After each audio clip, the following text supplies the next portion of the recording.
Bonjour à tous, vous écoutez Radio Buenamuntu en direct de Mbujimaï, nous vous en remercions. C'est l'heure des Fraternités Matin, première édition, c'est jeudi 15 janvier 2026.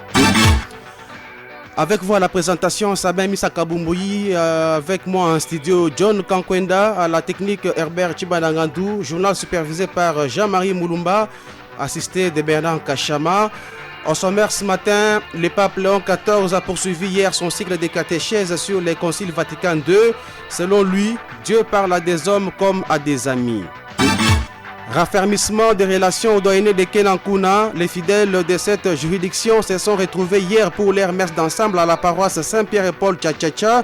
Au cours de cette célébration eucharistique, ils ont été invités à avoir confiance en Dieu et être engagés au service du Seigneur.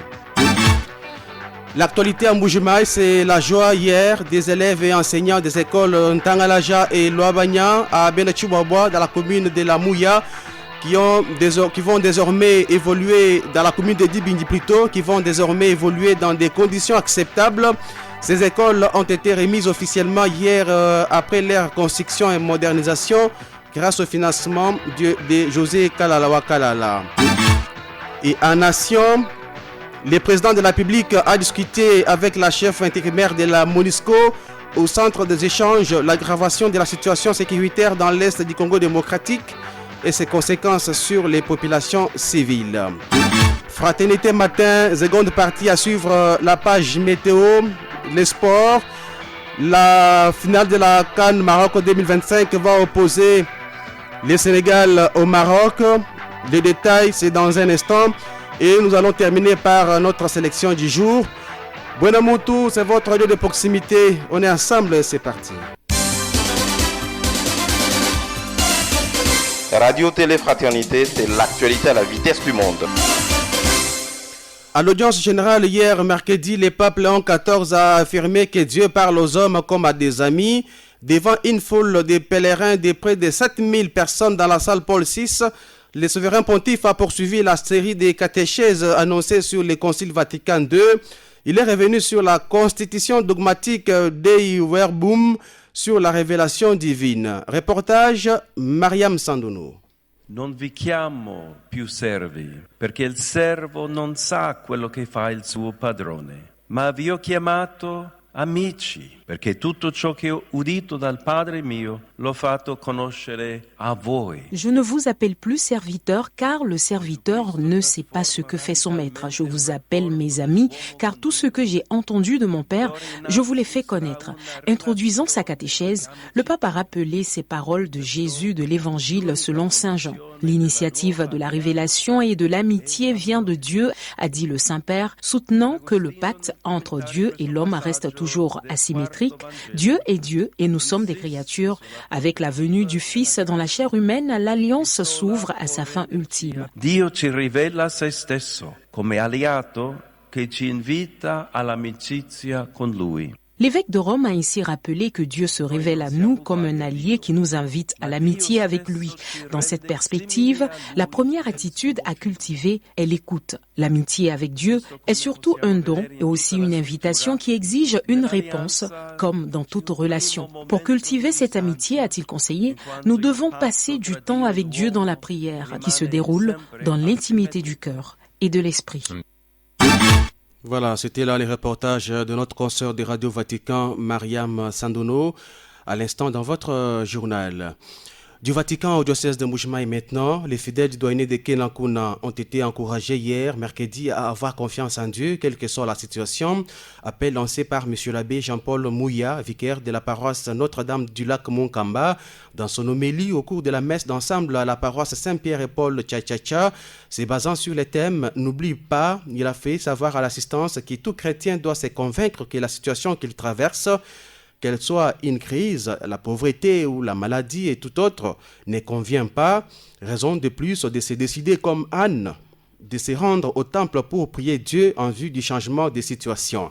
Après la bénédiction de Dieu, il faut apprendre à lui rendre grâce, lui dire merci, d'où l'invitation de ne pas recourir aux fétiches pour avoir une solution vite trouvée. Notre Dieu ne garde pas silence, il faut avoir confiance en lui, a-t-il déclaré. Cette messe d'ensemble avait aussi pour objectif de soutenir la paroisse haute dans ses travaux de construction. La célébration eucharistique a été concélébrée par 7 autres prêtres, dont M. les abbés Simon Kalonga, doyen de Kenankuna, et Dona Bajika, curé de la paroisse Saint-Pierre et Paul, Tcha-Tcha-Tcha. Il y avait aussi un diacre et des séminaristes en stage annuel. À l'issue de la compétition, la paroisse visitée a gagné la première place, suivie de Saint-François-Xavier de Kenankuna et Notre-Dame du lac Mongamba. Monsieur l'abbé doyen Simon Kalonga a invité tous les fidèles à être engagés en paroisse et surtout répondre au prochain rendez-vous prévu à la paroisse Notre-Dame du lac Mongamba au mois de mars prochain, nous rapporte monsieur l'abbé Alidor Kadima Kachama Wamouya. Nous sommes aujourd'hui jeudi 15 janvier, c'est le jour de la procession mariale mensuelle, la première de l'année 2026. Selon M. l'abbé Augustin Ngoyi, aumônier de l'apostolat mondial de Fatima au diocèse de Mbujimaï, la procession débute à 14h à la paroisse Saint-Jean-Baptiste de Bonzola, la cathédrale. Elle va se terminer par une célébration eucharistique sur les mêmes lieux. M. l'abbé Augustin Ngoyi lance un appel à toutes les filles et à tous les fils de la Vierge Marie, amoureux du rosaire, à répondre à ces rendez-vous des prières. Vous écoutez Buenamutu Radio et Télévision dans sa première édition de nouvelles. Ici à Mbujimaï, il est 7h52. Merci de rester avec nous. Radio Télé Fraternité, c'est l'actualité à la vitesse du monde. L'actualité sur le plan provincial maintenant, et nous commençons par ces carnets santé. La province du Kasaï oriental, secouée par l'épidémie de la rougeole. La maladie contagieuse qui avait autrefois disparu a encore fait surface. Elle est constatée dans plusieurs ménages de la ville et de l'intérieur. Interviewé dans une émission, dans l'émission Gros Plan sur la santé sur les antennes de la radio diocésaine, Dr Jean-Pierre Sumbaka Tende, chargé de la lutte contre la maladie au Kasaï oriental, explique ce qu'est la rougeole. En fait, c'est une maladie fébrile. Elle est encore une maladie très contagieuse. C'est-à-dire que c'est une maladie qui se passe d'un individu à l'autre beaucoup plus facilement et qui sévit beaucoup plus chez les jeunes. Je ne dis pas exclusivement chez les jeunes, mais je dis le plus souvent chez les jeunes. Et les jeunes qui sont le plus concernés, ce sont les enfants qui arrivent jusqu'à 59 mois. Et cette maladie, quand vous la voyez, la rougeole, c'est une maladie qui se manifeste d'abord par la fièvre, comme nous l'avons dit. De deux, il y a la rougeur des yeux. Quand vous regardez l'enfant des yeux rouges, deux fois il éternue, vous voyez le nez qui coule un peu. Et le signe le plus évident, ce sont les éruptions cutanées. Ces éruptions cutanées qui commencent au niveau des figures et qui peuvent prendre le corps. Mais ces éruptions cutanées sont vraiment très différentes des éruptions dans d'autres maladies, parce que ces éruptions-là n'ont pas de liquide à l'intérieur. Dr Jean-Pierre Sumbaka Tende indique par ailleurs que les parents doivent veiller à moindre fièvre et autres signes, amener immédiatement les enfants au centre de santé. Je propose de les réécouter. Il y a deux choses. La première chose à faire pour tout enfant qui naît et qui est là, l'enfant doit être vacciné contre la rougeole. Pour tout enfant, il faut qu'il soit vacciné. Lorsque la période de vaccination arrive pour cet enfant-là, il faut qu'il soit vacciné contre la rougeole. Ça, c'est la première chose à faire. Parce que dès qu'il est vacciné contre la rougeole, la contamination vers cet enfant devient très difficile. C'est un enfant qui ne va pas se contaminer beaucoup plus facilement. Mais pour l'enfant qui est déjà malade, et pour protéger les autres qui ne le sont pas, il faut prendre des mesures de séparation des enfants, d'isolement avec celui qui est déjà contaminé. Avec celui qui est contaminé. Celui qui est contaminé peut être isolé. On peut lui donner à manger à part, il est là. Et à ce moment-là, on peut même, pour ce temps-là, ne pas l'amener à l'école. Parce que s'il passe à l'école, il va vraiment contaminer beaucoup d'enfants. Et la contamination se fait par quelle voie? La contamination par voie orale, le contact, tout ça laisse facilement la maladie, la respiration, la toux, éternuement. Ok, la maladie se propage beaucoup plus facilement. Les gouttelettes là qui sortent. Et immédiatement, si on amène l'enfant au centre, est-ce qu'il n'y a pas une prise en charge qui puisse faire qu'il n'y ait plus de transmission? Docteur Jean-Pierre Sumbaka Tende sur l'épidémie de rougeole qui continue à sévir dans les zones de santé de la province du Kasaï oriental. Propos coupés pour nous par Kespin Théo Kalombo Lupemba. Je retrouve maintenant John Kankwenda. John, bonjour. Bonjour Sabin. À Benachouabo hier, c'était de la joie à l'occasion de l'inauguration officielle et la remise des bâtiments pimpants neufs des 2 écoles construites grâce au financement de José Kalalawa Kalala Jocal. Le premier vice-président du Sénat, le sénateur José Kalalawa Kalala, a inauguré ce mercredi les bâtiments de l'épée Ntangalaja et Loabanya, une école primaire du réseau catholique du diocèse de Mbujimaï. Basée dans la concession de la paroisse Saint-Joseph Benachouabo, la cérémonie s'est déroulée en présence du gouverneur de province, du président de l'Assemblée provinciale, des députés provinciaux, des membres du gouvernement provincial, des autorités de l'EPST Kassa Oriental 1, des coordinateurs diocésains et provincial du réseau catholique, ainsi que ceux de sa fondation Jocal et les militants du parti IVT. Plusieurs allocutions ont été suivies. Il s'agit du mot du commerce de Dibindi, celui du directeur, suivi du mot du superviseur des travaux, l'abbé Théo Kanikiwailunga. Il a précisé que la construction de cette école de 6 portes n'a duré que 3 mois. L'abbé Kaniki a loué la qualité des travaux réalisés par la Fondation Jocal qui vient de doter la province d'un bâtiment qui soulage les souffrances des élèves de cette commune. Au nom de tous les enfants, la représentante des élèves de cette école a tout d'abord remercié le premier vice-président du Sénat pour son sens élevé et pour son amour envers la jeunesse. Elle a sollicité auprès de José Kalalawa Kalala la construction d'un autre bâtiment de 6 portes afin de permettre aux enfants d'Mbujimaï de suivre les cours dans de bonnes conditions. Message soutenu par le gouverneur de province, Jean-Paul Mbouba Kapo, qui a lancé l'appel patriotique aux autres Kassaïens, surtout ceux politiques, de lui emboîter les pas en construisant chez nous. Ceci marque le vrai soutien à la gratuité de l'enseignement qui est une vision du chef de l'État, Félix-Antoine Tshisekedi Tshilombo. Il s'en est suivi la coupure du ruban symbolique et la remise de l'école entre les mains de la coordination catholique. On a noté la présence d'une forte délégation dans la suite du sénateur José Kalala. Merci beaucoup, John. Je vous retrouve encore pour la suite de l'activité menée hier par les premiers vice-présidents du Sénat. Cette fois-ci, à l'UVT, l'Union pour les valeurs tshisekidistes sont partis. L'autorité morale du parti Union pour les valeurs tshisekidistes IVT, le sénateur José Kalalawa Kalala a investi ce mardi les nouveaux comités de la fédération. La cérémonie de l'investiture des membres dirigeants de l'IVT Kassa Oriental s'est déroulée au siège du parti sur l'avenue Ngalula Pandangila. Après lecture de l'acte de nomination, José Kalala a procédé à l'installation du nouveau comité dirigé par le président Marcel Kasson Kabemba, suivi de Faustin Fambantumba et les autres. Dans son mot, l'autorité morale de l'IVT a donné les orientations aux membres de son parti politique. Il a également annoncé les différents profils visant l'entrepreneuriat des femmes et l'encadrement de la jeunesse. José Kalala a fait au cours de cette manifestation une surprise au comité nouvellement investi d'un don de 6 motos Bajaja boxeurs en vue de faciliter l'implantation et la visibilité du parti à travers la province.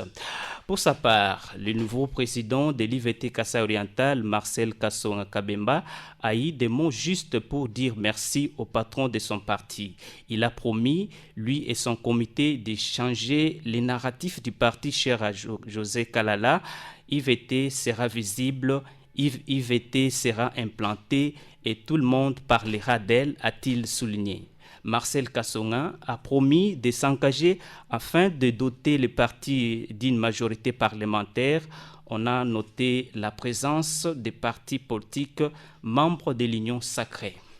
Merci beaucoup, John Kankwenda. Je vous retrouve tout à l'heure pour la suite des fraternités matin. La radio-télévision Fraternité Buenamontu en marche vers la célébration de ses 30 ans d'existence. À marge de cette célébration, la radio-télévision Fraternité, la chaîne diocésaine, a reçu hier mercredi un don composé d'une rame de papier duplicataire et d'une boîte de stylos. offert par Madame Sophie Kalonda Mukendi, auditrice indépendante. Ce geste répond à l'appel de la direction des programmes de la chaîne diocésaine visant à soutenir ses activités et à améliorer le travail de proximité. À cette occasion, la direction de la radio-télé Fraternité exprime sa gratitude à la donatrice et invoque les bénédictions de Dieu sur elle pour ses soutiens apportés à la station diocésaine. Les directeurs de programme de Buenamuntu lancent encore un appel à tous les hommes et femmes de bonne volonté de soutenir cette chaîne pour la réussite de ce 30e anniversaire depuis sa création. Les biens en nature comme en espèces sont donc attendus.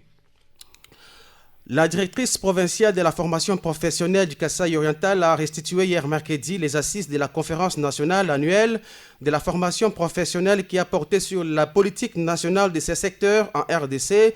Elle avait pour objet de rassembler et d'amplifier la concertation entre les gestionnaires des niveaux des provinces et ceux de Kinshasa. Quelques recommandations ont été faites à l'issue de cette concertation, à savoir l'insertion et l'amélioration de l'offre de la formation professionnelle qualitative et quantitative, nous dit la prophète Eugénie Kazadi Matanda.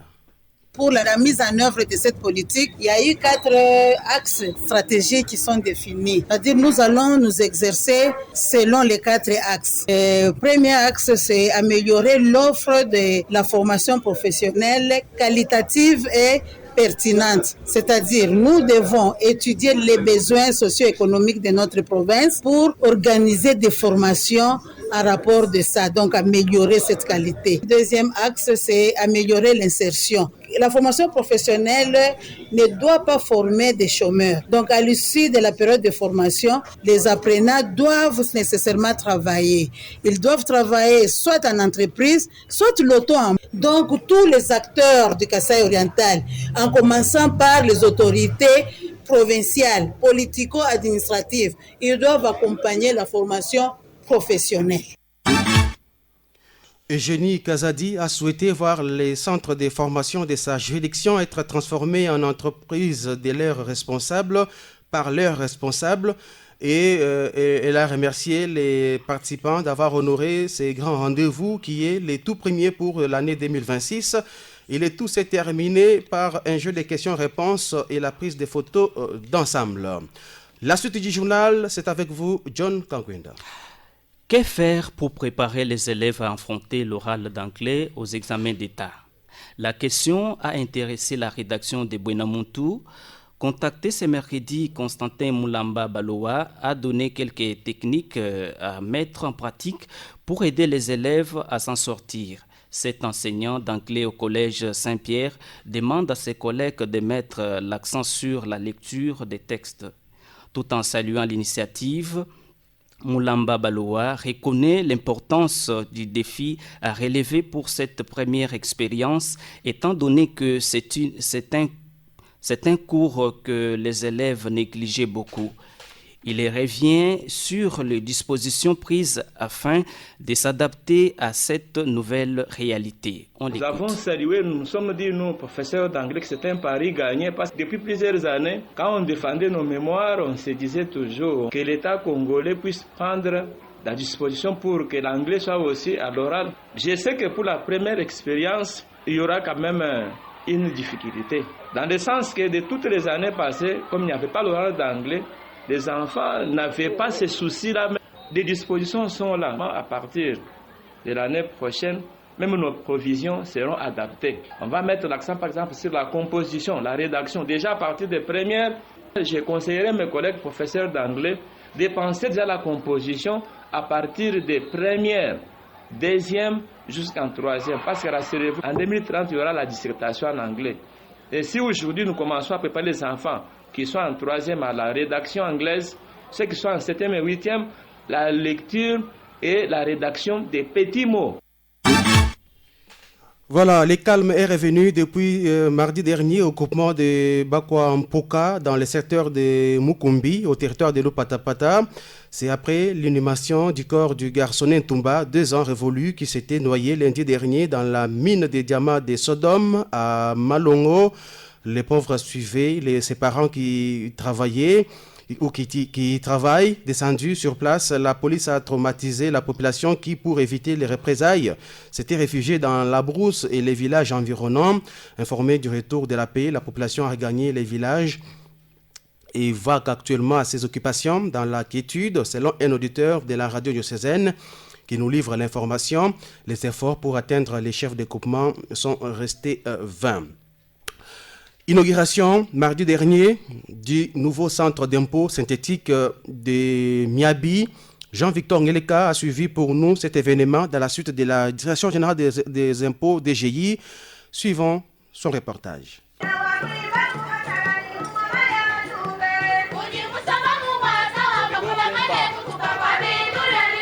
Inauguration du centre d'impôt synthétique de Miabi, un pas de plus dans la réforme fiscale en République démocratique du Congo. Ce mardi 13 janvier 2026 marque une étape importante dans la modernisation de l'administration fiscale au Kasaï oriental. L'administrateur intérimaire du territoire de Miabi, Boniface Beya Kadisha, a présidé la cérémonie d'inauguration du tout nouveau bâtiment du centre d'impôt synthétique de Miabi à plus de 30 km à l'ouest de la ville de Mbujimaï. L'événement se déroule en présence du directeur provincial des impôts du Kasaï oriental, Jean-René Ngoïmouchi, des cadres et agents de la Direction générale des impôts DGI ainsi que de plusieurs invités. La construction de ce bâtiment moderne s'inscrit dans le cadre de la réforme fiscale en cours en République démocratique du Congo dans son volet infrastructure. Objectif, améliorer les conditions de travail du personnel, renforcer la proximité avec les contribuables et accroître l'efficacité dans la mobilisation de recettes. Sous l'impulsion du président de la République, son Excellence M. Félix Antoine Tshisekedi Tshilombo, à qui je rends mes hommages les plus déférents, le gouvernement central avait lancé, sous l'encadrement du ministère national des Finances, un vaste programme de réformes touchant les secteurs de la fiscalité de notre pays. Ces réformes ont récemment consisté notamment en l'instauration de la facture normalisée dont la mise en application a eu lieu en début du mois de décembre passé et l'institution de deux nouveaux impôts directs en matière de revenus, à savoir l'impôt sur les sociétés, IS, et l'impôt sur les revenus des personnes physiques, IRPP, en remplacement des impôts cédulaires sur les revenus, avec comme date d'entrée en vigueur le 1er janvier de cette année. C'est dans ce cadre que la haute direction de la DGI, sous le leadership éclairé de M. Barnabé Mwakadi Mwamba, directeur général, a élaboré et mis en œuvre non seulement des plans de formation et de mise à niveau des agents du fisc et des contribuables, mais aussi de plans de construction et modernisation de bâtiments et leur équipement afin de mettre son personnel dans des conditions de travail adéquates. Jean-René Ngoïmouchi a ensuite exprimé sa gratitude au DG des impôts Barnabé Mwakadi Mwamba pour ses efforts en faveur de sa direction. Notre profonde gratitude s'adresse particulièrement à Monsieur le Directeur général des impôts pour sa vision stratégique et surtout son soutien indéfectible à l'endroit de notre direction qui a encore des défis à relever dans les domaines immobiliers en ce qui concerne les CIS Lodja, Ngandajika, Luilou et Lusambo et pour lesquels nous comptons sur sa bienveillante sollicitude pour leur programmation. Je voudrais exhorter les cadres et agents du CS Miabi, d'une part, à utiliser ces infrastructures avec responsabilité et toute diligence nécessaire. Et d'autre part, eu égard aux sacrifices consentis pour ces investissements, à répondre très positivement aux attentes de la haute direction de la DGI en matière de mobilisation accrue des recettes du Trésor public, ce qui constitue les gages de la reconstruction de notre pays. Dans son allocution, l'administrateur intérimaire de Miabi a salué cette initiative qui concrétise la volonté du gouvernement de la République de doter le régime financier d'outils performants pour mieux servir la population de son entité. Il s'en est suivi la coupure du ruban symbolique. Ce centre est désormais un maillon stratégique pour la gestion des impôts synthétiques dans cette partie du Kasaï oriental. Un autre centre a été construit à Tchimbi, chef-lieu du territoire de Lupatapata. Il sera inauguré dans un proche avenir. Voilà, et sans plus tarder, voyons maintenant ce qui fait l'actualité sur le plan national. Le président de la République, Félix-Antoine Tshisekedi Tshilombo, s'est entretenu mardi dernier à la Cité de l'Union africaine avec Mme Viviane Van de Per, chef intérimaire de la mission de l'Organisation des Nations Unies pour la stabilisation en République démocratique du Congo, MONUSCO. Ils ont discuté sur l'aggravation de la situation sécuritaire dans l'Est du Congo démocratique, ses conséquences et ses menaces sur les populations civiles, ainsi que la mise en œuvre effective du cessez-le-feu immédiat et inconditionnel exigé dans le cadre de la résolution 2773 du Conseil de sécurité de l'ONU. Selon la cellule de communication de la présidence de la République, Mme Van de Per a réaffirmé l'engagement des Nations Unies à soutenir la RDC et à défendre le plein respect de sa souveraineté, de son unité et de son intégrité territoriale et à accompagner les efforts de paix déployés au niveau régional. Cette rencontre intervient au lendemain de l'adoption par le Conseil de sécurité des Nations Unies de la résolution 2808 prorogeant les mandats de la MONUSCO, dont les nouvelles priorités stratégiques sont de contribuer à la protection des populations civiles dans sa zone de déploiement, à la réalisation des objectifs fixés par la résolution 2773 de 2025 et à la stabilisation et au renforcement des institutions de l'État en RDC.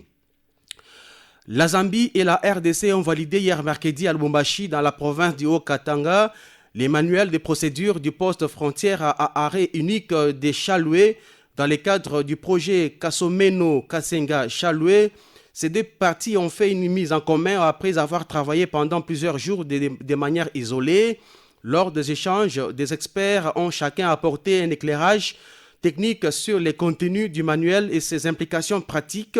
Fruit d'un travail conjoint, les manuels validés et conformes aux législations nationales et harmonisés avec les normes du COMESA, de la SADC et de l'Union africaine.